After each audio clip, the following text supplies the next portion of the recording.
Section 140. Yudhishthira said, O Vrikodara, there are mighty and powerful invisible spirits at this place.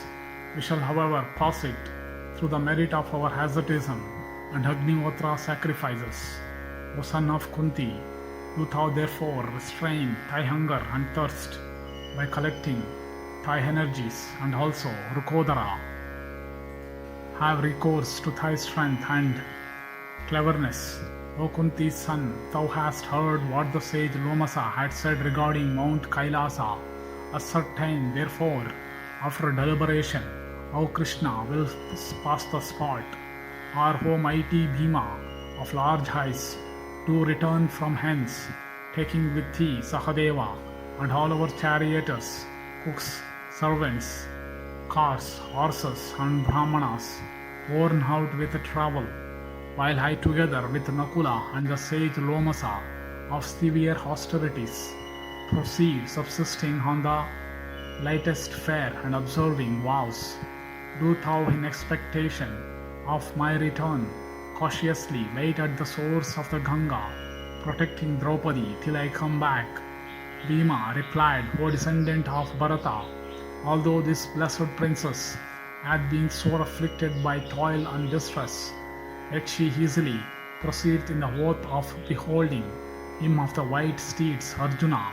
Thy dejection also is already very great at not seeing the high-souled Arjuna, who never retreateth from fight. O Bharata, it is superfluous that then to say that if thou seest neither myself nor Sahadeva nor Krishna, thy dejection will certainly increase. The Brahmanas had better return with our servants, charioteers, cooks, and whomsoever else thou mayest command. I never shall leave thee in these rugged and inaccessible mountainous regions, infested by Rakshasas. And O tiger among men, also this princess of high fortune, ever devoted to her lords, desireth not to return without thee. Sahadeva is also devoted to thee. He too will never retrace his steps. His disposition is known to me. O king, O mighty monarch, we are all eager to behold Sabyasachi, and therefore will we all go together. If we are unable to go over this mountain in our cars, abounding as it doth in defiles, we would go on foot. Trouble thyself not, O king. I shall carry Panchala's daughter wherever she will be incapable of walking. O king, I have decided upon this, therefore let not thy mind be distracted. I shall also carry over inaccessible tracts those tender-bodied heroes, the twins, the delight of their mother, wherever they will be incapable of proceeding. Yudhishthira said, May thy strength increase, O Bhima, as thou speakest thus, and as thou boldly undertakest to carry the illustrious Panchali and these twins. Blessed be thou, such courage dwelleth not in any other individual. May thy strength, fame, merit, and reputation increase, O long-armed one, as thou offerest to carry Krishna and our brothers, the twins. Exhaustion and defeat never be thine. Vaisampayana said.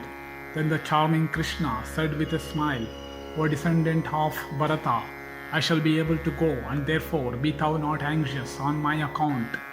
Lomasa said, Access to the mountain Kandamadana is only to be obtained by dint of asceticism. Therefore, O son of Kunti, shall we all practice austerities.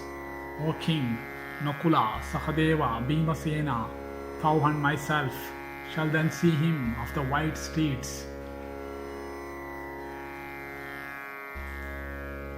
O Kunti's son, Vaisampayana said, O king, thus conversing together, they saw with delight the extensive domains of Suvahu, situated on the Himalayas, abounding in horses and elephants, densely inhabited by the Kiratas and the Tanganas, crowded by hundreds of Pulindas, frequented by the celestials, and rife with wonders.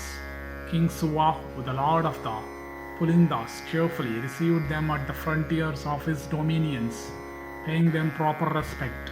Having been thus received with honor, and having dwelt comfortably at this place, they started for the mountain Himalaya when the sun shone brightly in the firmament. And O king, having entrusted to the care of the lord of the Pulindas all their servants, Indrasena and the others, and the cooks and the stewards, and Draupadi's accoutrements, and everything else, those mighty charioteers, the son of the Kurus, endued with great prowess, set out from that country, and began to proceed cautiously with Krishna, all of them cheerful in the expectation of beholding Arjuna. Yudhishthira said, O Bhimasena, O Panchali, and 8 twins, hearken unto my words. The acts done by a person in a former birth do not perish without producing their effects. Behold, even we have become rangers of the wilderness. Even to see Dhananjaya exhausted and distressed as we are, we have to bear each other and pass through impassable places. This burnt me even as fire doth a heap of cotton. O hero, I do not see Dhananjaya at my side. I reside in the wood with my younger brothers, anxious for beholding him. This thought as also the memory of that grave insult offered to Yajnaseni consumes me. O Vrikodara, I do not see the invincible Partha of strong bow and incomparable energy, and who is the immediate elder to Nakula. For this, O Vrikodara, I am miserable, in order to see that hero Dhananjaya firm in promise for these 5 years. Have I, see that hero, have I been wandering in various tirthas and beautiful forests and lakes, and yet I do not meet with him. For this, O Vrikodara, I am miserable. I do not see the long-horned Gudakesha of dark blue hue and leonine gait. For this, O Vrikodara, I am miserable. I do not see that foremost of Kurus, accomplished in arms, skillful in fight, and matchless among bowmen. For this, O Vrikodara, I am miserable. Distressed for I am. I do not see that son of Pritha, Dhananjaya, born under the influence of the star Palguni, ranging amidst foes, even like Yama at the time of the universal dissolution, possessed of the prowess of an elephant, with the temporal juice trickling down, endued with leonine shoulders, not inferior to Sakra himself in prowess and energy, elder in years to the twins, of white steeds, unrivaled in heroism, invincible, and wielding a strong bow. For this, O Vrikodara, I am miserable, and he is always of a forgiving temper, even when insulted by the meanest individual, and he conferreth benefit and protection to the righteous, but to that tortuous person who by craft attempts to do him mischief, Dhananjaya is like unto virulent poison, albeit that one were Sakra himself, and the mighty Vibhatsu of immeasurable soul, and possessing great strength, showeth mercy and extendeth protection, even to a foe when fallen, and he is the refuge of us all, and he crusheth his foes in fight, and he hath the power to collect any treasure whatever, and he ministereth unto our happiness. It was through his prowess that I had owned formerly measureless precious jewels of various kinds, which at present Suyodhana hath usurped. It was by his might, O hero, that I had possessed before that palatial amphitheatre, embellished with all manner of jewels, and celebrated throughout the 3 worlds. O Pandu's son, in prowess Falguni is like unto Vasudeva, and in fight he is invincible and unrivaled, even like unto Kartavirya. Alas, I see him not, O Bhima, in might. That conqueror of foes goeth in the wake of the invincible and most powerful Sankarshana, Valarama, and Vasudeva, in strength of arms and spirit. He is like unto Purandara himself, and in swiftness he is even as the wind, and in grace as the moon, and in hire he is eternal death himself. O mighty armed one, with the object of beholding that warlike tiger among men, shall we repair to the Gandhamadana mountain, where lies the hermitage of Nara and Narayana, at the site of the celebrated Jujube tree, and which is inhabited by the Yakshas.